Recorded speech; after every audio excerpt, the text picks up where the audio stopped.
నమస్తే, welcome to I dream. నేను మీ మాధురి. మనలో చాలామందికి పెళ్ళికి చాలా ఆలస్యం అవుతూ ఉంటుంది. అయితే వాళ్ళ జాతకంలో దోషం వల్లనో లేక ఇంటిలో గ్రహస్థితి బాగోకనో వాళ్ళకి పెళ్ళి లేట్ అవుతూ ఉంటుంది. సో ఈ పెళ్ళి ఎందుకు లేట్ అవుతుంది, ఎలా చెక్ చేసుకోవాలి, ఏ టైంలో దానికి ఎలాంటి పరిష్కారాలు చేసుకోవాలి, డీటెయిల్గా చెప్పడానికి మనతో పాటు ఉన్నారు గురువుగారు మంతా సూర్యనారాయణ శర్మ గారు. ఆయన అడిగి డీటెయిల్గా తెలుసుకుందాం. నమస్తే గురుగారు. నమస్కారం అమ్మా. గురుగారు, చాలా మందికి పెళ్ళిళ్ళు లేట్ అవుతూ ఉంటాయి. ఈ మధ్యకాలంలో మనం సాఫ్ట్వేర్లు వీళ్ళందరినీ చూసుకుంటే 28-30కి చేసుకుంటున్నారు. ఇంకా దాని పైబడి కూడాను లేట్ అవుతూ ఉంటుంది. ఈ లేట్ కావటానికి ముఖ్యంగా కారణాలు ఏంటంటారు? లేట్ అవ్వడానికి అంటే అసలు వివాహం ఏ సమయంలో చేసుకోవాలి అని పెద్దవాళ్ళు చాలా బాగా చెప్పారండి. ఒక 18 సంవత్సరాలు 21 సంవత్సరాలు ఆడపిల్లకి, 18-21 సంవత్సరాలు మగపిల్లడికి. అలా ఉన్నప్పుడు మన పూర్వకాలంలోని ఒక 100 ఏళ్ల క్రితం వెళ్తే ఆ రకంగా వివాహం చేసేవారు. ఒక్కొక్కసారి ఇంకా తొందరగానే పెళ్లి చేసి మెట్టినింటికి అమ్మాయిని పంపించేవారు. అప్పుడు ఇంకా బాల్య వివాహాలు కూడా ఉండేవన్నమాట. సో 18-20 అని లెక్క ఎలా ఉండేదంటే, ఒక 20 సంవత్సరాలకి పిల్లవాడికి పెళ్ళి అయిందంటే వాడికి 40 ఏళ్ళు వచ్చేసరికి వాడికి 20 సంవత్సరాల కుర్రాడు ఉంటాడు. అలాగే ఈ 20 సంవత్సరాల కుర్రవాడు తండ్రిని బాగా చూసుకోవడానికి అవకాశం ఉంటుంది. యుక్త వయసు అంటే కొంత 40 ఏళ్ళు. ఆ 40 ఏళ్ళ కుర్రాడు వాళ్ళ తండ్రి 60 ఏళ్ళైన తండ్రిని చూసుకుంటే తాత కొడుకు మనవడు, తాత మనవడు కొడుకు, ఈ ముగ్గురు సంబంధం అనేది ఒక 60 సంవత్సరాలు వచ్చేసరికి రిటైర్మెంట్ టైం వచ్చేసరికి కొడుకు చేతిలో ఉపయోగపడేటట్టు ఉండేవాడు, మనవడు కూడా చేయూతకు వచ్చేటట్టు ఉండేవాడు. సో ఇవన్నీ లెక్కలు చక్కగా వేసుకొని 21 సంవత్సరాలకి మగపిల్లవాడికి వివాహం చేసి ఉంటే చక్కగా అన్ని రకాలుగా బాగుంటుందనే ఉద్దేశంతో ఆ వివాహానికి ఒక సమయం అంటూ కేటాయించారు. అప్పట్లో అంటే మా నాన్నగారి సమయంలో ఉండి మాట్లాడుతున్నాను, పెళ్ళి మన ఉద్యోగంతో సంబంధం ఉండేది కాదండి. ఆ యుక్త వయసు రాగానే పెళ్లి చేసేవారు. చేసిన తర్వాత ఉద్యోగం వస్తుంది లేకపోతే లేదు, మా పిల్లడు మంచి బుద్ధిమంతుడు, పిల్లని మీ అమ్మాయి బుద్ధిమంతురాలు చేసుకుంటే బాగుంటుంది. చేసే తండ్రిని చూసి, వాళ్ళ నాన్నగారిని చూసి, తాతలను చూసి, వంశాన్ని చూసి, 4 తరాల వరకు పూర్వం వాళ్ళ ఫ్యామిలీ ఎలా ఉందో అది చూసి సో కనీసం 4 తరాలైనా కనీసం చూసి, మరి వాళ్ళ ఇంటికి మన అమ్మాయిని పంపించడం తప్పేం లేదు, వాళ్ళు మంచి ఫ్యామిలీలు అనేవారు, పెళ్లి చేసేవారు. అప్పుడు కనీసం పిల్లడు ఏం చేస్తున్నాడో కూడా అడిగేవారు కాదండి. నాన్నగారు జమీందారు అనుకోండి, తండ్రి మాస్టర్ అనుకోండి, చాలు మాస్టర్ గారు అబ్బాయి మంచి పిల్లడు, బుద్ధిమంతుడు, మంచి లక్షణాలు ఉంటాయి, ఇలా ఆలోచించి పెళ్లి చేసేసేవారు. అప్పుడు కూడా జాతకాలు చూసేవారండి. ఈ 21 సంవత్సరాల పెళ్లి అనేది పూర్వం నిర్ణయించింది చాలా ఉత్తమమైన విధానం అంటా నేను. ఇప్పుడు పిల్లవాళ్ళకి ఆలోచనలు పెరిగాయి, చదువు సంస్కారాలు పెరిగాయి, వాడి తగ్గట్టు ఉద్యోగాల ప్రయత్నాలు మొదలెట్టారు. ఇవన్నీ ఉదాహరణతో పెరుగుతుంటే పిల్లవాడితో పాటు అమ్మాయి కూడా అలాగే పెరిగింది. పూర్వకాలం ఆడపిల్లలు ఒక ఇంటర్మీడియట్ చదువుకుంటే చాలా పీయూసీ అనేవారు అప్పట్లోని. ఆ పీయూసీ చదివారు, ఇంటర్మీడియట్గా మార్చారు, చదివితే చాలా అదే మా గొప్ప చదువు అన్నమాట. ఆ తర్వాత వివాహం చేసి పంపించారు. పీయూసీ ఇంటర్మీడియట్స్ ఆల్మోస్ట్ 17-18 సంవత్సరాలు అమ్మాయికి వచ్చేది. సో పీయూసీ చదువుకున్న మా అమ్మాయిని చెప్పుకుంటే గ్రేట్, వెంటనే పెళ్లి చేసేవారు, బాగుండేది. ఇప్పుడంటే అమ్మాయి చదువు కూడా పెరిగింది, సంస్కారాలు కూడా పెరిగాయి, తర్వాత బాధ్యతలు కూడా పెరిగాయి. చదువు తగ్గ ప్లానింగ్, ప్రోగ్రామింగ్, గోలు, థీమ్ ఏం కూడా సెర్చ్ చేసుకుంటున్నారు ఆడపిల్లలు సెర్చ్ చేసుకుంటున్నారు, నాకు ఇలాంటి గోల్స్ ఉండాలని. సో ఆడపిల్లలు కూడా చాలా మోడర్న్గా ఉన్న ఈ యుగంలోని డెఫినెట్గా ఒక 4 ఆకులు ఎక్కువ చదివి మగవానితో సమానంగా, అదేదో పాట గుండమ్మ కథలో పాట ఉంది, ఆ పాటలోనే అన్నట్టుగా దేనికి తక్కువ కాకుండా ముందుకు వాళ్ళతో సమతుల్యంగా వెళ్ళాలనే ఒక భావన వాళ్ళలోకి వచ్చేసింది.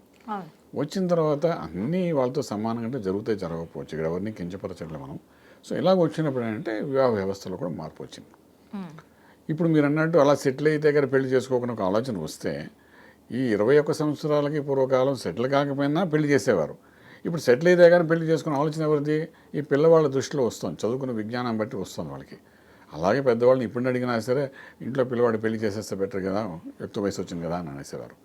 సో ఈ యొక్క ఆలోచన ఎప్పుడైతే మారిందో, ఆశను కాకపోయినా థింకింగ్, ప్లానింగ్ అంతా మారిపోయింది పిల్లలది. సో వాళ్ళు ఒక డిగ్రీ అనుకుంటారు, తర్వాత పీజీ అంటారు, తర్వాత ఎంఎస్ అంటారు, చదివితే కానీ సెటిల్ అయితే కానీ మనం పెళ్లి చేసుకోకూడదని. ఇవన్నీ ఆ వ్యక్తి యొక్క ఆలోచన మారుతూ యాక్చువల్లీ పెళ్లి గడియలు జాతకము 2 మ్యాచ్ అయ్యే టైంకి దాన్ని ఓవర్టేక్ చేసుకుని ముందుకు వెళ్ళిపోతారు వాళ్ళు. ఆ వెళ్ళిపోవడం ఏంటంటే మన ఈ మధ్య క్రాష్ అంటారు, ఏవో ఆలోచనలు అంటారు, ఈ ప్రేమ వివాహాలు అంటారు, ఇవన్నీ ఏంటంటే ఆ యుక్త వయసులో ఎప్పుడైతే పెళ్లి చేయాలనే సమయంలోని అది మనం దాటుకు ముందు వెళ్ళిపోతున్నప్పుడు ఆ వయసులో వాళ్ళకి ఇటువంటి ఆలోచనలు వస్తుంటాయి. ఏంటి, అమ్మాయి అంటే ఇష్టపడడం కానీ, కాలేజీల్లో కానీ, స్కూల్స్లో, అది మన డిగ్రీ ఇవన్నీ చూస్తున్నాం కదండి. సో ఆ వయసులో వాళ్ళకి అవన్నీ ఆలోచన, ఎప్పుడైతే ఇంటర్మీడియట్ దాటిందో అమ్మాయి 18 సంవత్సరాలు దాటినట్టు లెక్క అక్కడ. అలా 21 సంవత్సరాలు అంటే వాడు డిగ్రీ చేసేసుకుని ఉద్యోగం చేసే సమయం అది. సో వాళ్ళకి ఆ టైంలో ఏంటంటే ఆలోచనలు కూడా పెళ్లి వ్యవహారం గురించి ఆలోచన వస్తుంది. కానీ మనవాడు 21 కరెక్ట్ ఉద్యోగం చేయట్లేదు కదా, మళ్ళీ చదువుకుంటున్నాడు.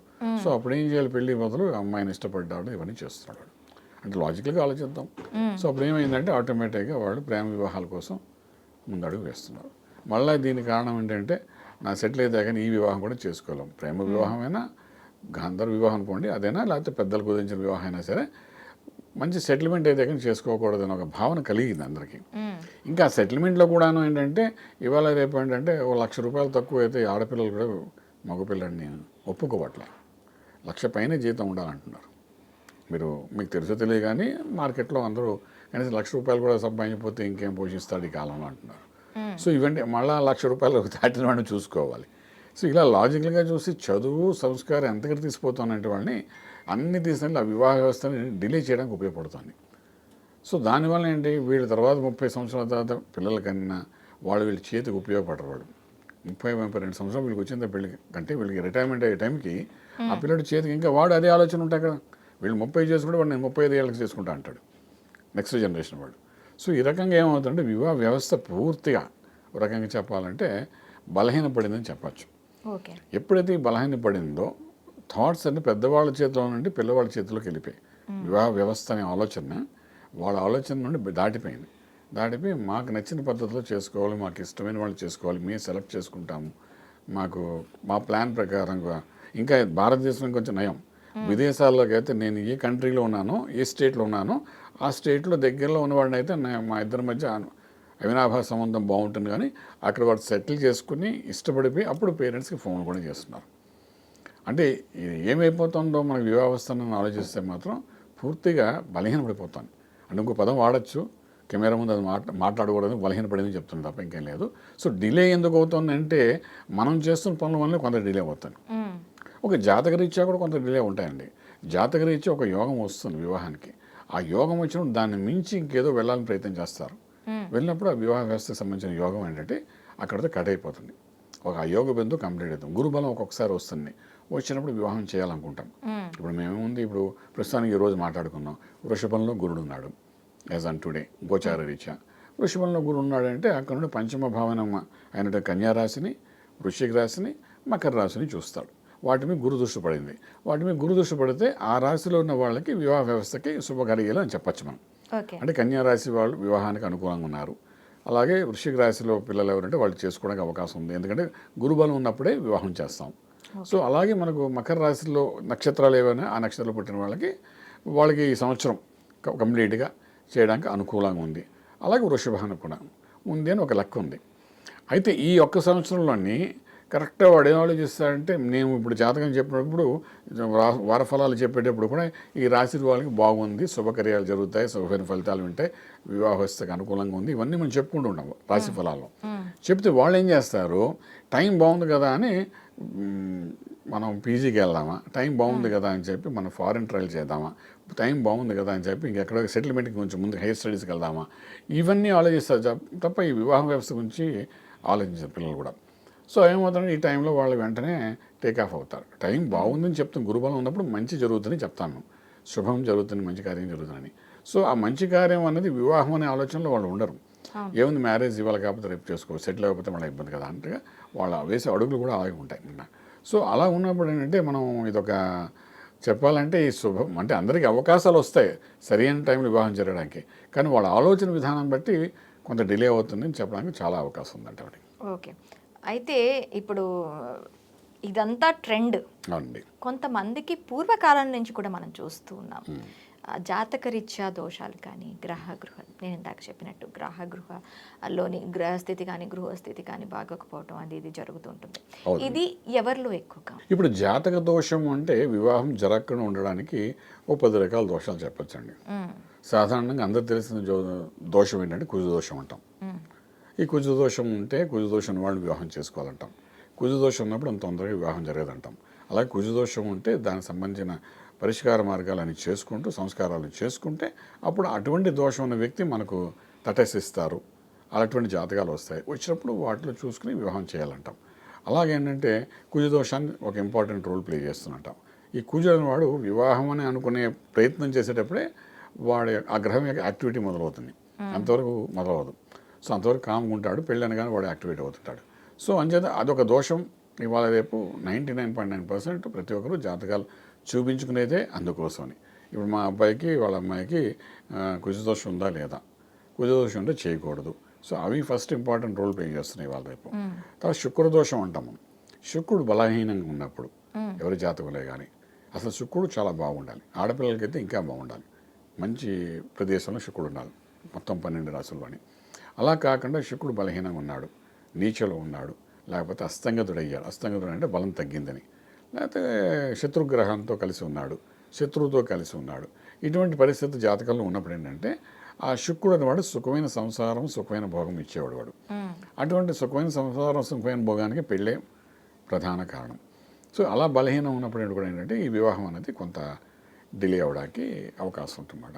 అలా గురుబలం లేకుండా ఉంటే ఒక వ్యక్తి జాతకంలో గురువు అన్నాడు చక్కగా గురువు అనే గ్రహం సరైన ప్రదేశంలో లేనప్పుడు, అలాంటప్పుడు కూడా ఏంటంటే గురువు బలహీనంగా ఉన్నప్పుడు కానీ, అస్తంగతుడై ఉన్నాడంటే వాటి జాతకంలోని నీచబడి ఉన్నప్పుడు కానీ, అటువంటిప్పుడు అంటే గురుబలం లేనప్పుడు ఆ వ్యక్తి యొక్క జాతకంలోని గురుబలం లేని వివాహం చేయలేము మనం. లేనప్పుడు అంటే సరైన వివాహం జరగక బలహీనపడే అవకాశం ఉంటుందన్నమాట. ఇది ఒక రకమైన దోషం అంటాం. ఇక మూడవది కాలసర్ప దోషం అంటాం. రాహుకేతుల మధ్యన గ్రహాలు పడిపోతాయి. నేను పడిపోయినప్పుడు అంటే ఈ రాహుకేతులు అంటే సెటిల్మెంట్ అంత తొందరగా చేయవు. అట్లీస్ట్ 26 సంవత్సరాల నుండి 32 సంవత్సరాల వరకు సెటిల్ చేస్తున్నాడు కనబడుతుంది కానీ సెటిల్మెంట్ చేయడాడు. 32 ఇయర్స్ వచ్చిన తర్వాత వాడిని సెటిల్మెంట్ స్టార్ట్ చేస్తాడు.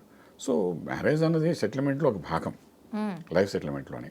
సో వాడు ఏం చేస్తాడంటే డెఫినెట్గా రాహుకేతుల దోషం ఏదో ఉంటే, కాలసర్ప దోషం ఉన్నా కూడా ఈ వివాహ వ్యవస్థ కొంచెం డిలే అయ్యే అవకాశం ఉంటుందట. సర్పదోషాలు కొన్ని ఉంటాయి. అంటే తండ్రి తాతలు చేసిన కొన్ని దోషాల వలన సర్పదోషాలు కొన్ని వస్తాయి. ఆ సర్పదోషాలు వచ్చినప్పుడు దానికి సంబంధించిన సంస్కారాలు చేస్తే కానీ వివాహాలు జరగపట. అలా కొన్ని పితృదోషాలు అంటాం. ఇవన్నీ రకరకాల దోషాలండి. ఇవన్నీ ఉంటాయండి. మనం ఇండివిజువల్ గా వాళ్ళ జాతకాలు చూసేటప్పుడు ప్రతి దోషం గురించి తెలుస్తుందా? కనబడతాయి. ఇవన్నీ కనబడతాయండి. ఏ దోషం వల్ల డిలే అవుతోంది, ఏ దోషం వల్ల వివాహం జరగట్లేదు, దీని వలన వివాహం జరుగుతుందా అసలు జరగదా. లైఫ్లోని వివాహం జరగకుండా ఉండిపోయిన వాళ్ళు కూడా 10% మన ఆంధ్ర రాష్ట్రంలో కనబడతారు. అంటే 40 ఏళ్ళు వచ్చినా 45 ఏళ్ళు వచ్చినా వివాహం చేసుకోకుండా ఉన్న ఆడవాళ్ళు ఉన్నారు, మగవాళ్ళు ఉన్నారన్నమాట. ఇవేంటంటే పితృదోషాల వల్ల జరుగుతుంటాయి. వంశ సంబంధించిన వంశాభివృద్ధి జరగకుండా అవి ఆపుతుంటాయి అన్నమాట. పితృదోషాలు ఏమిటంటే మనతో అయిపోతుంది, ఫర్దర్గా వంశం ఇంకా డెవలప్ కాదన్నమాట. అలాగే అవి ఏడిపిస్తుంటాయి. ఈ రకరకాల దోషాలు అనేది జాతకంలోనే మనం పరిశీలించి కనబడతాయి. అందులో ఏ దోషం వల్ల డిలే అవుతుంది అన్నది ఎవ్రీ ఇండివిజువల్ జాతకాన్ని బట్టి పరిశీలించి చెప్పడం జరుగుతుందన్నమాట. ఇదేని స్పెసిఫిక్గా మనం ఐడెంటిఫై చేయలేం, దగ్గరగా కూర్చొని చూస్తే తెలియవు. సో అలా చూసినప్పుడు ఏంటంటే ఇప్పుడు నేను చెప్పిన ఒక 5-6 దోషాలు చెప్పాను. ఇలాగ మనం వెతుక్కుంటూ పోతుంటే దోషమే దృష్టిగా పెట్టితే రకరకాలు కనబడతాయి. కొన్నిటికి ఇంపాక్ట్ ఎక్కువ ఉంటుంది, కొన్నిటి తక్కువ ఉంటుంది. సో అది చూసుకొని ఆ దోషం ఏ సమయంలో వీనికి వర్తిస్తుంది, ఈ వివాహ వ్యవస్థ సమయంలో అది వచ్చిందో కూడా దోషం డెఫినెట్గా ఇంకా వివాహం డిలే అయిపోతుంది, డెవలప్ అవుతుంది. సో ఈ రకంగా మనం వివాహ వ్యవస్థ డిలే అవ్వడానికి రకరకాల కారణాలు మనకు దొరుకుతాయి. సో ఏది జరిగినా కూడా మనకు పూర్వాశ్రంలో మన వాళ్ళు చెప్పింది ఏంటంటే, మనకు చూశారు బ్రహ్మ విష్ణు మహేశ్వరులు కూడా ఈ రాక్షసులకి కావాల్సిన శివుడు ప్రత్యేకించి వరాలు ఇచ్చేస్తుంటాడు. కావాల్సిన అన్ని వరాలు ఇచ్చేస్తుంటాడు ఆయన, బోలాశంకరుడు కాబట్టి. తపస్సు చేసిన ప్రతి ఒక్కరికి ఇచ్చేస్తాడు. 10 నిమిషాలు తపస్సు చేసినా ఇచ్చాయంటే ఈ మధ్య వరకు, అంటే త్రేతాయుగంలో చెప్తాను నాకు అది కూడా తర్వాత. సో ఇలా తపస్సు చేసుకుంటూ ఇచ్చేసిన తర్వాత వాడు తాండవం చేసేదకి ఆ తపోభంగం చేసి వాడిని మళ్ళీ హరింపజేయడానికి మళ్ళీ విష్ణువు ఇంకో అవతారం ఎత్తి దానికి ఆన్సర్ కూడా చూపిస్తున్నాడు. అలాగే మన జాతకంలో ఉన్న దోషాలు కూడా నివృత్తి చేయడానికి జ్యోతిషాస్త్రంలోనే కొన్ని మార్గాలు ఉన్నాయి. ఆ మార్గాల్ని ఎప్పుడైతే ఫాలో అయితే, ఇప్పుడు మా ద్వారా మేము ఇప్పుడు చెప్తుంటాం కొన్ని మార్గాలు, ఇలా చేసుకుంటే బాగుంటుంది, ఈ మంత్ర సాధన చేస్తే బాగుంటుంది, ఈ యాగాలు చేస్తే బాగుంటుంది, లేకపోతే ఈ యొక్క పూజలు చేసుకుంటే బాగుంటుంది, లేకపోతే ఈ రకమైన దానాలు చేస్తే బాగుంటుంది, రకరకాల దాని పరిష్కార మార్గాలు కనబడుతుంటాయి. అవన్నీ మనం ఏంటంటే ఒక్కొక్క జాతకాన్ని బట్టి ఒక్కొక్క దోషాన్ని బట్టి ఇటువంటి క్రియలు చేసుకుంటే మీకు వెంటనే వివాహం జరుగుతుంది అని మేము చెప్తుంటాం అన్నమాట. సో దాన్ని కరెక్ట్గా ప్రాపర్ అస్ట్రాలజీ దగ్గరికి వెళ్ళి అనలైజ్ చేసుకుని దాన్ని జాగ్రత్తగా ఖణిగా తెలుసుకుని అది చేస్తున్నప్పుడు అంటే డెఫినెట్గా దాని యొక్క ఫలితంగా ఆ వివాహం జరుగుతుంది. జరిగినప్పుడు ఏంటంటే ఒక్కొక్కసారి వచ్చిన ఆ అమ్మాయి వేళ విశేషం అనుకోండి, లేకపోతే పెళ్ళైన ఆ అబ్బాయి యొక్క వేళ విశేషం అనుకోండి, ఇద్దరు జాతకాలు కొన్ని మార్పులు వస్తాయి, కొన్ని యోగాలు వస్తాయి, కొన్ని అవయోగాలు కూడా వస్తాయి. సో ఇవేంటంటే ఆ వివాహం జరగడం వరకు చేసే దాంట్లో ఏమైనా దోషాలు ఉంటే జరగకుండాను దానికి డెఫినెట్గా ఆస్ట్రాలజికల్గా రెమెడీస్ ఉంటాయి. అది ప్రాపర్గా స్టడీ చేసి వాళ్ళకి అది చెప్పి వాళ్ళ ఆ కార్యక్రమాలు వాళ్ళు చేసుకుంటే మాత్రం డెఫినెట్ వివాహం అనేది జరుగుతుంది. తర్వాత వాళ్ళు చక్కగా రాజమార్గంలో రాజయోగం పొందగలుగుతారు. థ్యాంక్ యూ గురువు గారు, థ్యాంక్ యూ వెరీ మచ్. శుభం వ్యాధి.